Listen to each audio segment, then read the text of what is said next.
Welcome to Comment with me, George Galloway, here on Press TV, still the voice of the voiceless. Comment is the big conversation, the great debate, but it can only be either of those, of course, if you join in. That's why, above all, I need your telephone calls. The number to dial is 44-208-601-4555. You call us, we'll call you back, establish a clear line, and remember, if you get on the television with me, the volume on your television has to be down at 0, or I'll have to press swiftly on, because no one will understand either of us. I have been saying that for the last 5 years, but it's amazing how many people haven't heard me. SMS, you can SMS me on 4478 00008066, or you can email me at comment@presstv.co.uk, and you can tweet me at comment_PressTV.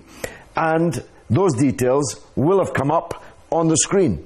But there's no need to bring up on the screen the subject that we're going to be discussing tonight, because it is the news story above all news stories. It is the news story that has resounded now over the last 2 to 3 weeks all around the world. The Palestinian people in Gaza, locked up behind the wire, with all the gates closed against them, nowhere to run, nowhere to hide, have been subjected to a murderous and fantastically disproportionate onslaught from land, sea and air. Just in the last few minutes, Israeli tanks firing indiscriminately, because a tank can only fire indiscriminately. It has no targeting mechanism in its weapon of any kind. All it can do is raise and lower its gun barrel. Have bombed a hospital, the Wafa hospital inside Gaza. No reports yet of deaths and casualties, but deaths and casualties appear certain. In just the last hour, I think, maybe hour and a half, Israel has killed yet another 4 children in the last hour or hour and a half. I'm not talking about the 4 children on the beach in Gaza, though I intend to. I'm talking about the killing of children that has happened in the last hour or hour and a half.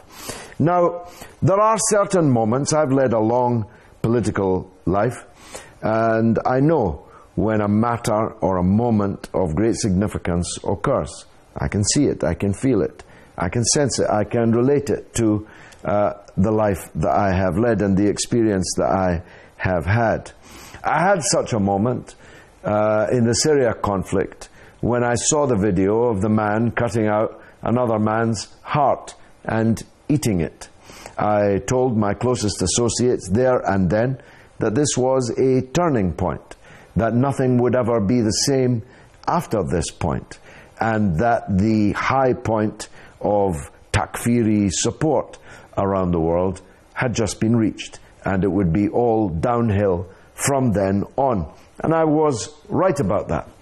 So listen to me when I tell you that the murder of those 4 children who were playing on the beach, an empty beach in Gaza, playing football, running around the sand, who disappeared in a puff of smoke, that's a similar turning point, for a number of reasons. Of course, if it wasn't filmed, it didn't happen.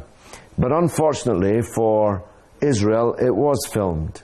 And it was filmed not by Press TV or RT. It was filmed by the Wall Street Journal. It was filmed by the main American networks. And do you know why? Because the journalists from the mainstream, pro-Zionist, right-wing, capitalist networks in the United States had just been playing football with the 4 boys. They had repaired to a cafe not 50 yards away to have a cup of coffee, and the 4 boys they'd just been playing football with disappeared in a puff of smoke. They were eviscerated by Israeli fire. Indeed, one of the journalists, Peter Beaumont, tried to save one of the boys, and his colleagues filmed him trying to save one of the boys, giving him mouth-to-mouth resuscitation.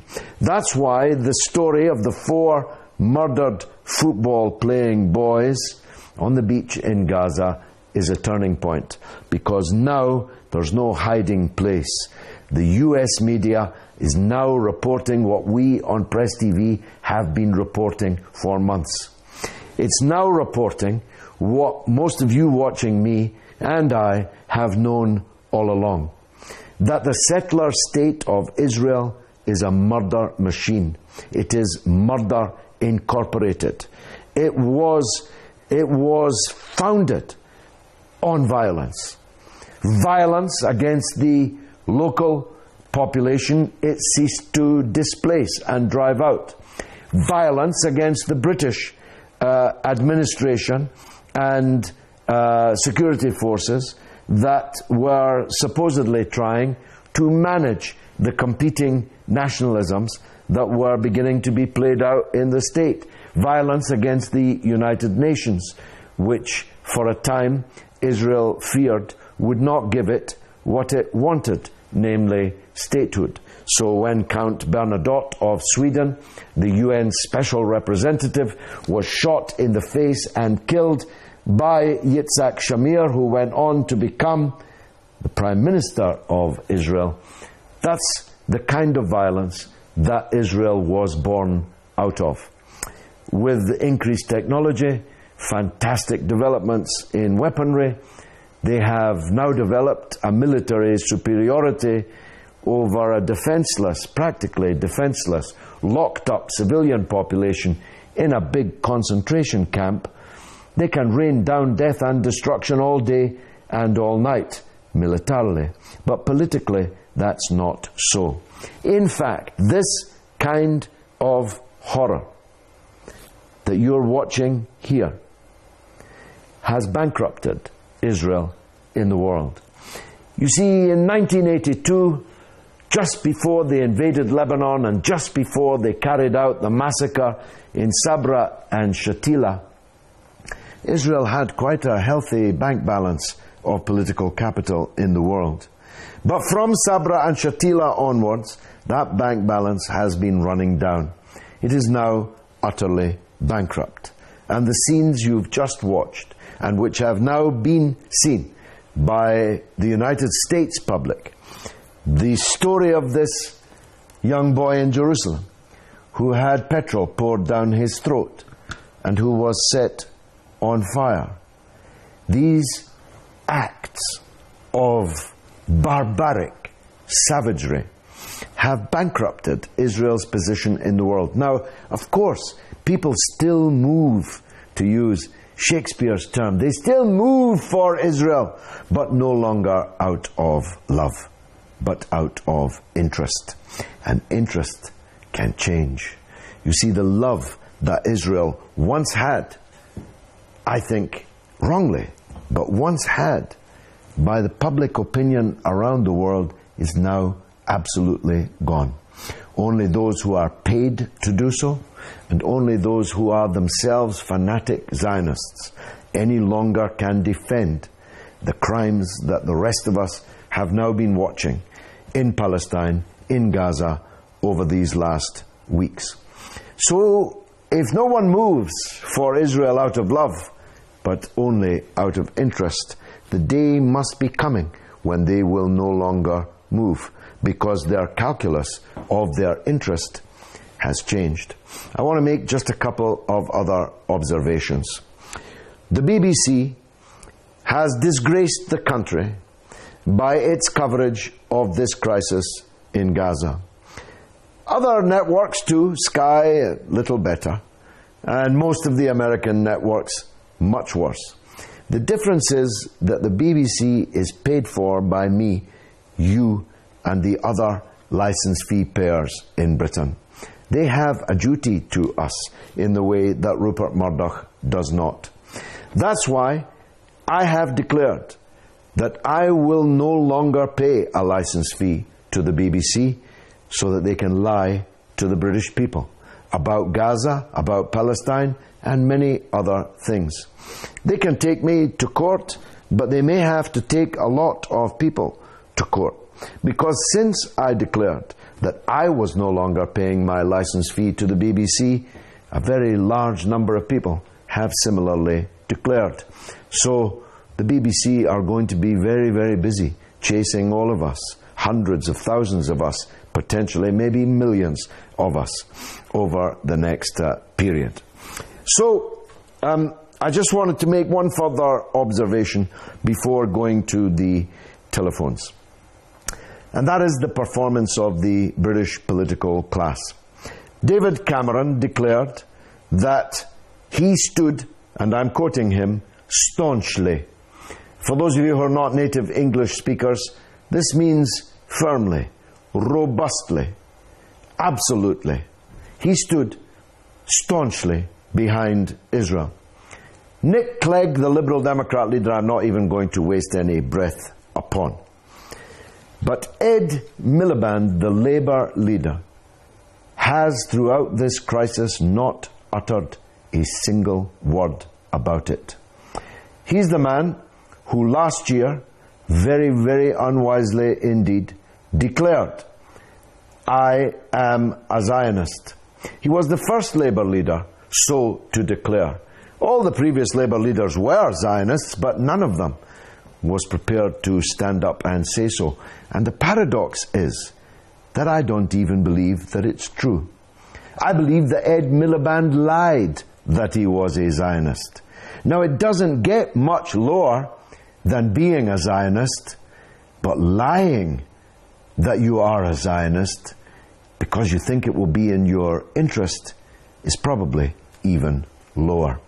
Ed Miliband is Jewish, so what? Many Jewish people are not Zionists, including his own mother and father, neither of whom would ever have said that they were Zionists. Indeed, they would have defined themselves as anti-Zionists. His father is now deceased. His mother is still alive and will be, I'm sure, on the demonstration at Downing Street on Saturday in London.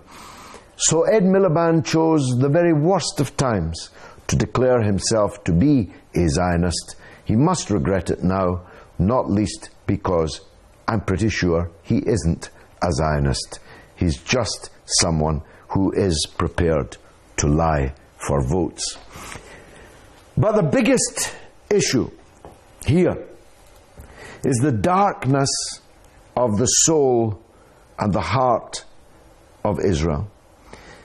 An Israeli woman MP actually called in Parliament on camera that the mothers in Gaza had to be murdered before they gave birth to little snakes. This is the language of Hitlerism. This is the ideas of Hitlerism. Zionism has become the reflection, the mirror image of the very Hitler fascism which massacred millions of Jews. How's that for a paradox? How's that for a grotesque irony?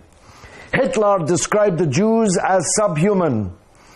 Israeli MPs described Palestinians as snakes, or as Begin once did, drugged cockroaches in a bottle. This descent into the language and mentality of fascism by Zionism is one of the most grotesque events that I have ever witnessed. I'm not saying this is the Holocaust that we're seeing in Gaza. Of course, it is not. The Holocaust murdered millions and industrially built factories in order to do it. Nothing compares with that. But the people who are bombing the refugees behind the wire in Gaza are definitely Nazis. They're definitely behaving exactly the way that Eichmann and Heydrich and the SS behaved when they delivered collective punishments to captive, occupied populations. If the partisans killed a Nazi, the Nazis lined up the local people and murdered them because they could. This is fascism. This is Zionism. And lastly, before I go to Vancouver to take a call, this is not the Holocaust, but it is the Warsaw Ghetto. When the Jews, trapped in the Warsaw Ghetto by Hitler, Nazism, they decided that they would rather die on their feet than to live on their knees and wait for their occupier, their jailer, to murder them. They rightly wrote their name in the stars of world history. The Nazis called them terrorists. Everyone else called them heroes and freedom fighters. Gaza is the Warsaw Ghetto.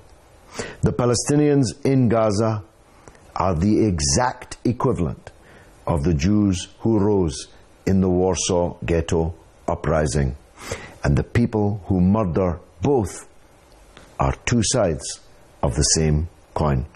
Let me go to Shamim in Vancouver to ask Shamim what's behind Israel's disproportionate violence. Shamim, welcome. Thank you, George. George, I have two requests to make to you. Go ahead. One of them is, George, that the Canadians would love to hear from you. In 2009, we were shocked that you were planning to make a trip and you were barred by one organization that only represents 1% of the Canadian population. We are extremely sorry that that happened, George. But this Saturday, July 19th, the people from Vancouver are again protesting at the Vancouver Art Gallery at 2 p.m.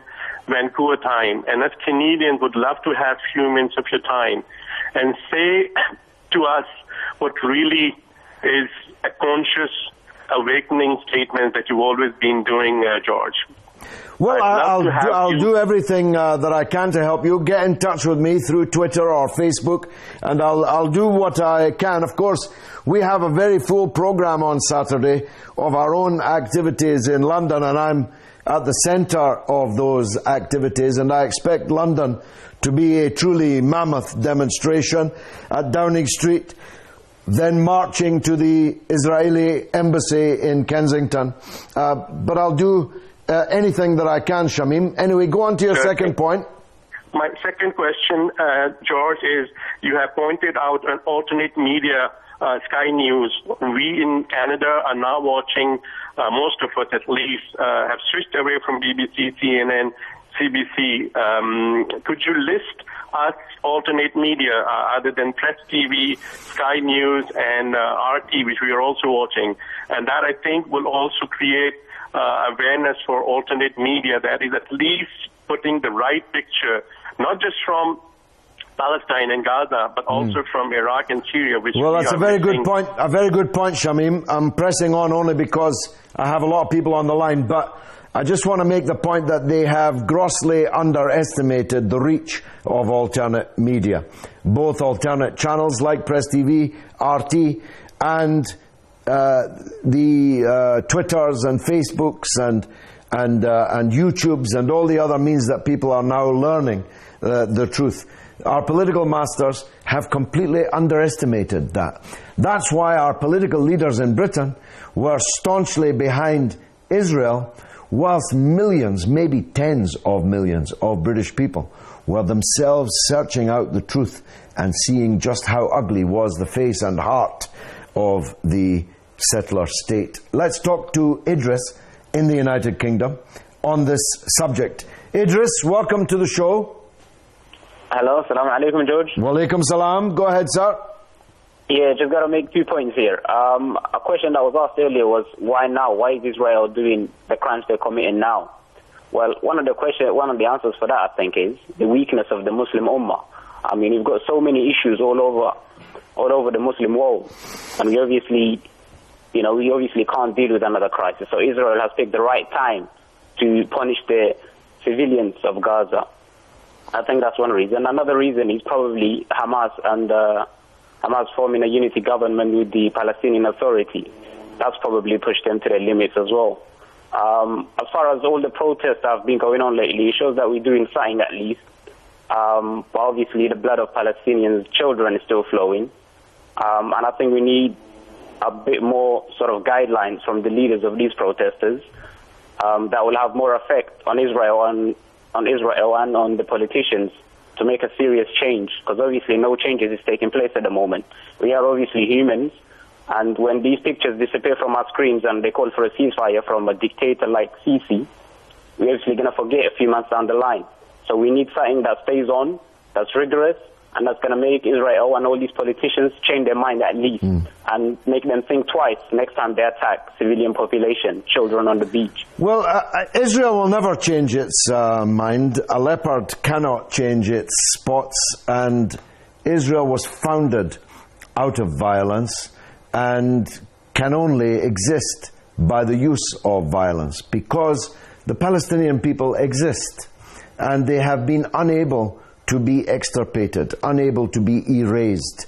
You see, the Zionist project depended on the Palestinian people giving up their land, giving up their Palestinian identity, and just becoming Arabs somewhere, wherever they ended up settling. But that has not happened, and it's certainly not going to happen now. And the only way that Israel can continue to exist is by occupying, suppressing, and murdering little children like this. So they're not going to change. But Idris, here's the point, and you touched upon it. Are the Muslims going to change? You see, you made the point there, staggering but true, that there's a very real danger that this ummah, so aroused, so passionate, so heartbroken, so angry with what we're watching here, that they will be in large numbers at Downing Street at 12 o'clock on Saturday. In a few weeks they might have forgotten about it. Well, what does that say about them if they have forgotten about it? We've got to, Idris, you and me and others, we've got to make sure that nobody ever forgets that boy and what happened to him. That nobody ever forgets those children playing on the beach. Now, when I say nobody, I of course mean the population of our country as a whole. But what chance have we got, Idris, of persuading Mary or Margaret or John or Jack if we can't persuade Muhammad, Ali or Fatima? What chance? If we cannot have as our base solidly 1.7 billion Muslims in the world, what chance of persuading other people to join us? In fact, it's worse than that, Idris. We actually have more support for Palestine in the West than we do in the East. There are more non-Muslims acting for Palestine in the West than there are Muslims acting for Palestine in the East. Where are all these demonstrations? They're in Cape Town, Vancouver, Toronto, Chicago, Mexico, Ecuador, London, Birmingham, Glasgow, Bradford. That's where the uprising is. Of course, British Muslims, Canadian Muslims, American Muslims are in those demonstrations. But where are the masses in the Muslim countries? Never mind, where are the leaders? Where are the masses? Where is this ummah? Asked that little Palestinian girl to me during the cast-led bombardment aftermath. Where is this ummah that they teach us about in school? That is the question, Idris. And we have to keep posing it. I'll tell you where the jihadists are. They're murdering other Muslims in Iraq, murdering other Muslims in Syria. They're so up for jihad, they're not even watching the Palestinians being massacred in Gaza. I've got to go for just 3 minutes. I'll be back, God willing, right after a short news bulletin. Please don't go away.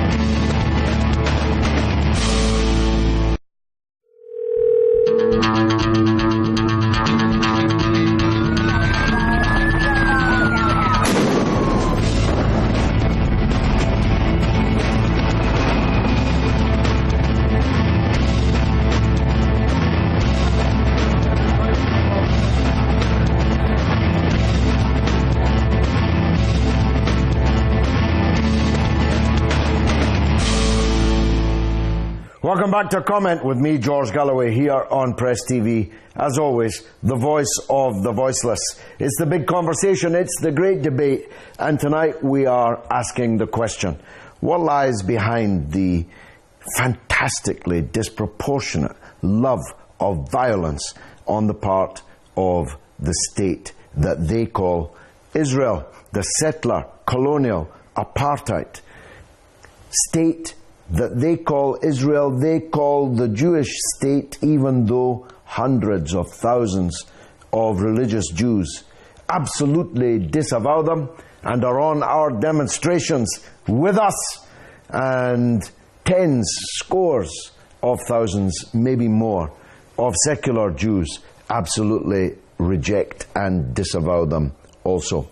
We're talking about that, but the news is coming in thick and fast. Not only has the bombardment begun again in Gaza with truly horrific child killing. I mean, this is sadistic serial murder. This is sadistic child killing. 4 Palestinian children have been killed in the last 2 hours.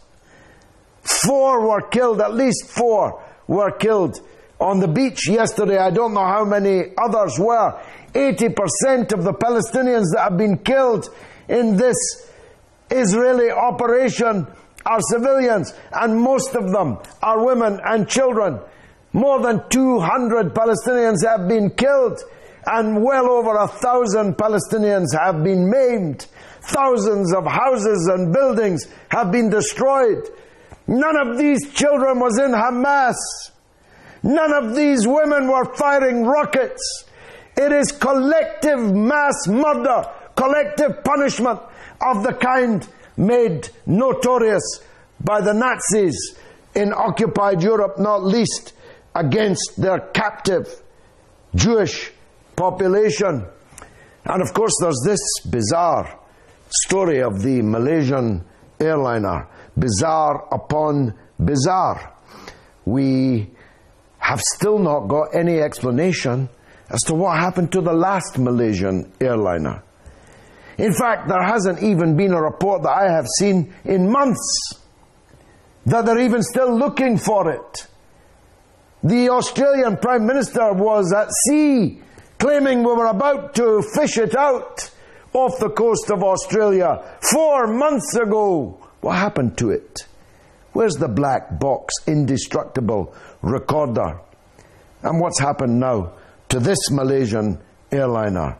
Another 300 people flying out of Amsterdam, from which my own wife and family come and regularly fly Amsterdam, Kuala Lumpur on Malaysian Airways. All these families now waiting for the dread news. What happened to that? I heard idiots on the BBC running away with themselves earlier today. It was the rebels in the east of Ukraine that done it, even though the airliner was 10 kilometers in the sky, 30,000 feet plus. How could a rebel have the kind of radar, laser-guided technology in eastern Ukraine to bring down an airliner? Only a state could have brought down this airliner if it was brought down by a missile. And there's only 2 states in the area. One of them is Russia, and the other one is Ukraine, the state that we are supporting as hard and as fast as we can. I'll tell you what I think is much more likely, though I have no more evidence than any of these other commentators who've already reached their conclusion. My suspicion is that both the first and the second Malaysian airliners were brought down by Al-Qaeda acts of terrorism. That's the Al-Qaeda that were fighting in Iraq but supporting in Syria, that were fighting in Mali but we supported in Afghanistan throughout the 1980s. Well, Amar is in London. Let's hear from him about Israel. Amar, welcome. Amar? Yes. You're on the air, brother. Peace be upon you, brother. Good evening, everybody.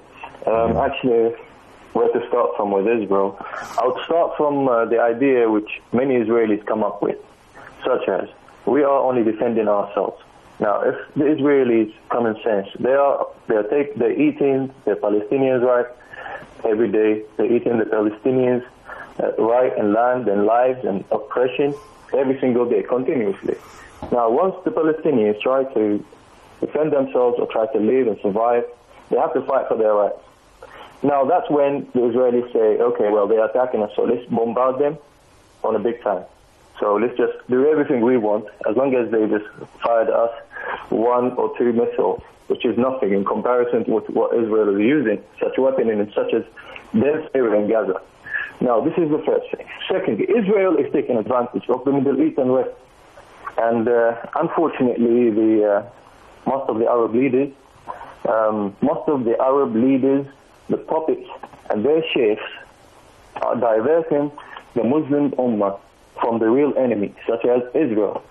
They are finding the other enemy, which is the enemy of Israel. So what the Arabs are doing, basically, they are going targeting Iraq, targeting Syria, try to target Iran, try to target Lebanon, whom are the only countries whom stood against Israel. They are targeting Hezbollah, they are targeting Syria, which is the only country stood against Israel amongst the Arabs. Now, to think about it, now ISIS and ISIL, when they fight in Syria, what they do is, once they get injured, they go and get healed in Israeli hospitals. The same people are fighting Hezbollah. Now, once we go after this, we say, Israel partnered with ISIS and ISIL. Okay? Saudi government is against any Saudi going out for a demonstration against Israel. Now, Barack Obama is supporting Israel by calling its crimes as self-defense. Now, to think about the new plan divert the attention, which I said, from Israel towards the Arabs, those who are against Israel. When we see,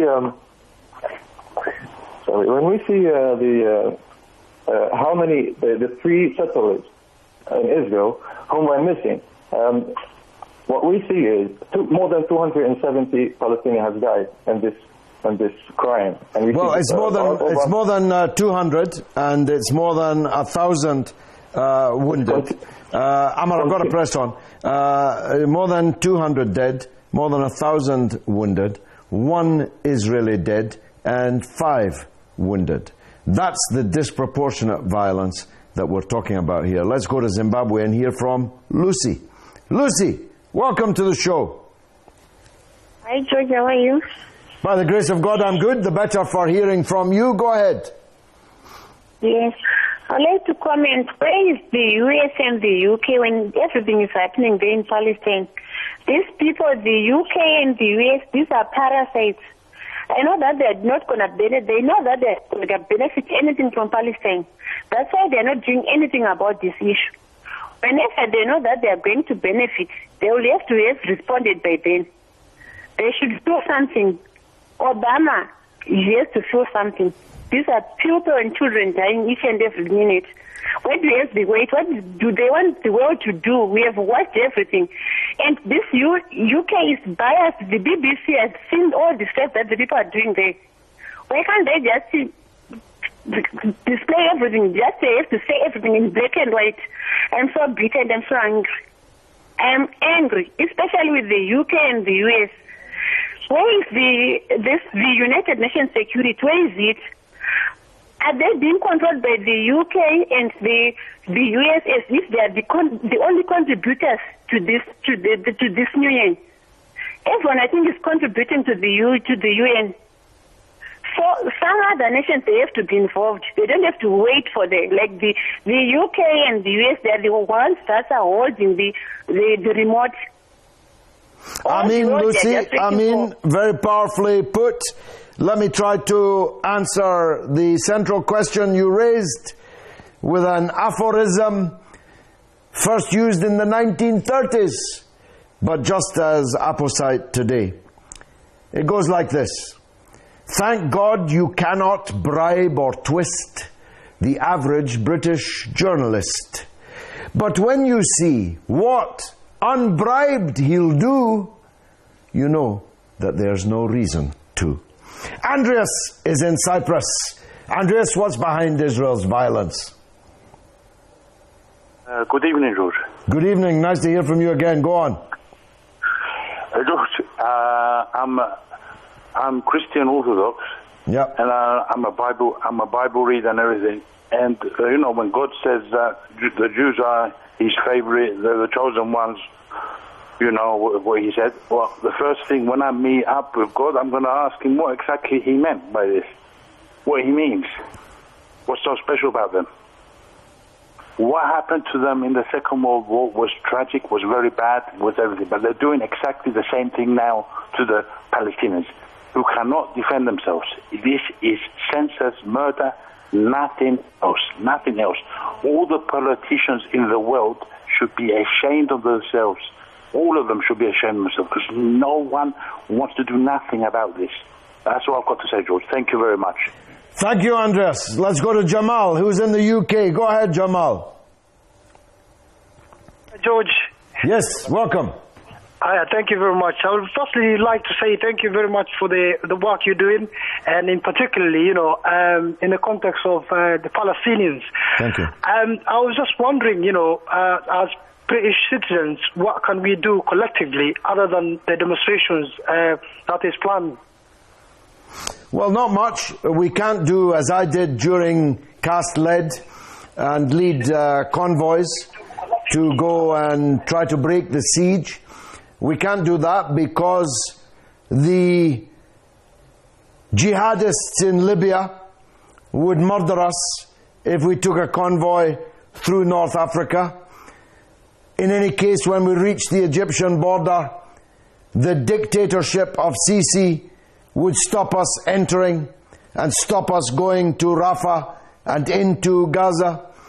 We can't enter through Syria, through Europe, Turkey, Syria, because the jihadists, as they call themselves, would murder us on the way.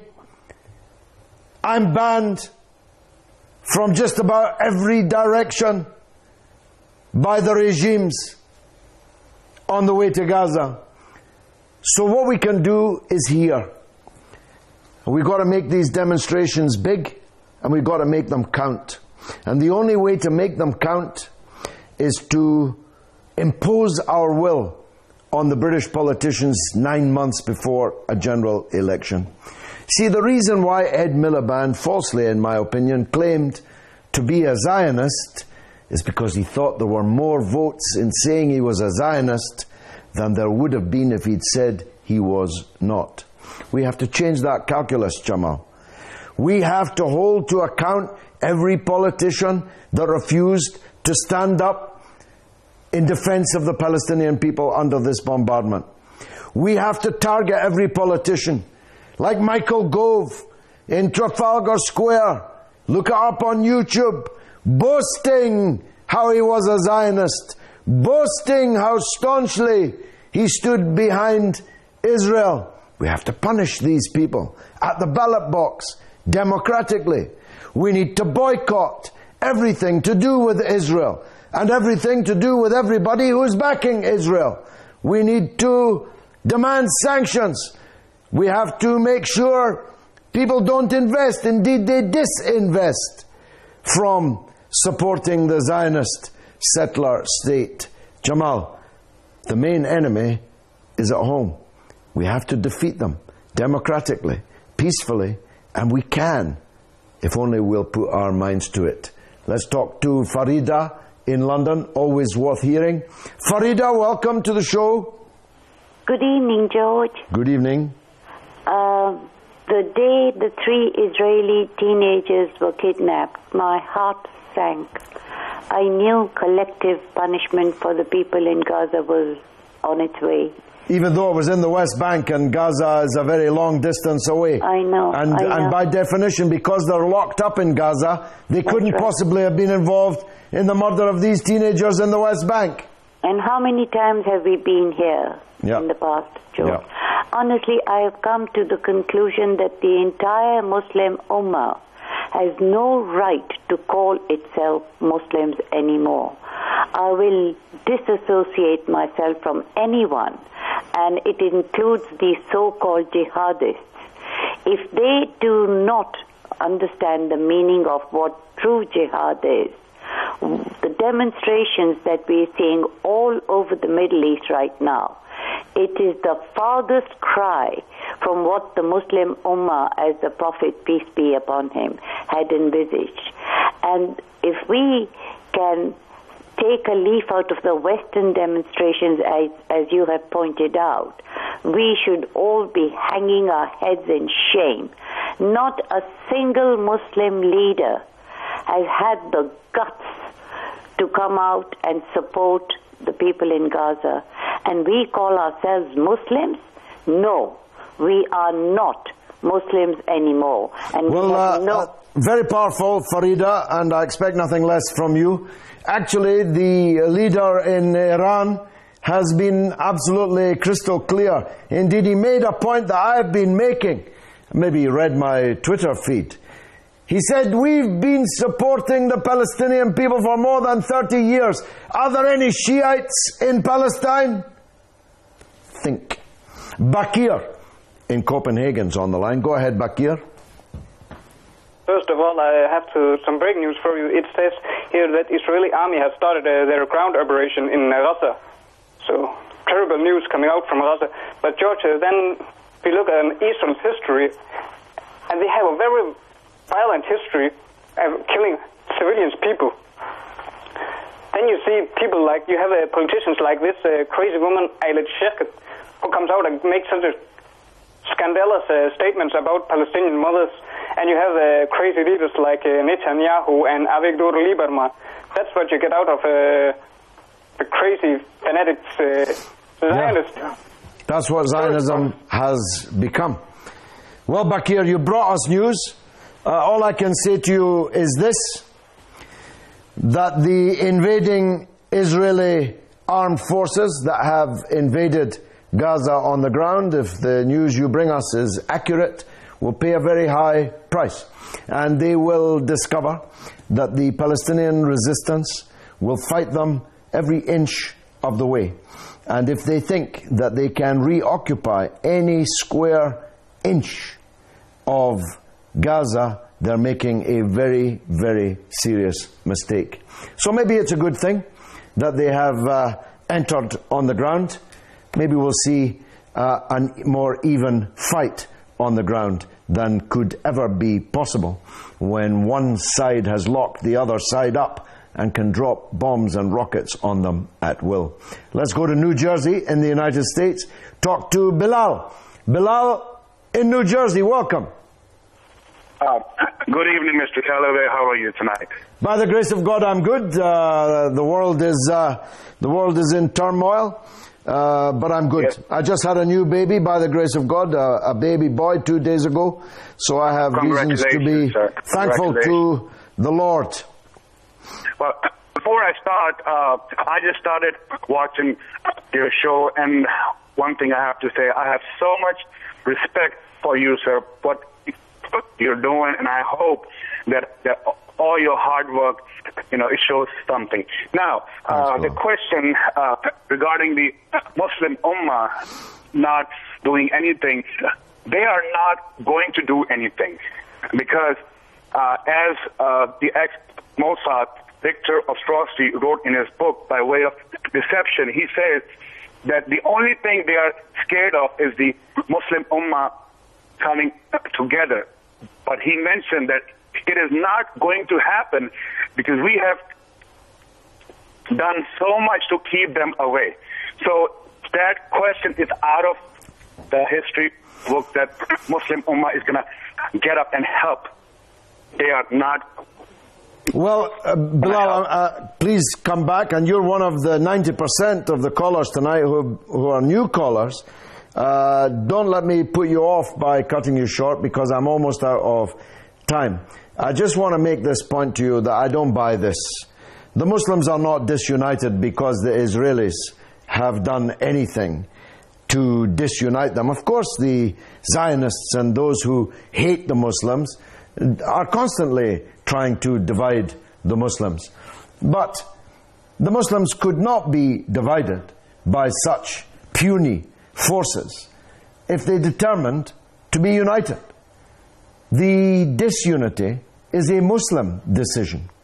The decision to hate another Muslim because of some small doctrinal difference is a decision made by Muslims. The decision to murder another Muslim because of that doctrinal difference is a Muslim decision. Don't blame the West. Don't blame the Zionists. What kind of West, what kind of Zionists would they be if they did not want the Muslims to be disunited? I'm afraid the decision rests with the Muslims. Paris is the last call, because there's only 2 minutes left. Jamshid on the line from Paris. Jamshid, welcome. Yes, sir. George Galloway, you have my respect now. Thank you. And forever and permanent. Thank you for what are you doing. I am very, very sorry what is going on in Gaza, in Palestine. It is shock. It's shock since 70 years, but now it's getting more terrible. And what is surprising to me, I am Pakistani. What is surprising to me, Pakistan armed forces with air force and heavy artillery, they are bombarding Muslims in Pakistan, in northwest frontier, in exactly Fatah. This is very shocking to me, sir. What is going on? It is very shocking, sir. What we need to do?